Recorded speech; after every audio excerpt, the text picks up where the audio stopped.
বন্ধুরা আজকে আমার রেসিপি নিউট্রিলা অমলেট বা সয়া অমলেট বা সয়াবিনের অমলেট। প্রথমে নিউট্রিলাগুলোকে গরম জলে ভিজিয়ে রাখলাম 30 থেকে 40 মিনিট।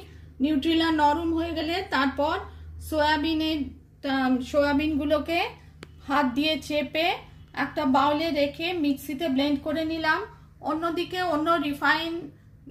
রিফাইন তেল ভরে অন্য ফ্রাইং প্যানে পেঁয়াজ, রসুন, সোয়া চাং, নুন, হলুদ, কাশ্মীরি মির্চ, জিরে গুঁড়ো, ধনে গুঁড়ো, টমেটো, ধনে পাতা, ক্যাপসিকাম, গোলমরিচ গুঁড়ো সব একসঙ্গে মিক্স করে পুর তৈরি করলাম। অন্য বাউলে দুটো ডিম ফাটিয়ে নুন, হলুদ, তারপর একটুখানি দুধ দিয়েছিলাম, একটু ময়দা দিয়েছিলাম, দিয়ে রিফাইন অয়েলে অন্য ফ্রাইং প্যানে ডিম এর অমলেট তৈরি করে তাতে সোয়া চাঙের পুরটা রেখে তৈরি করলাম।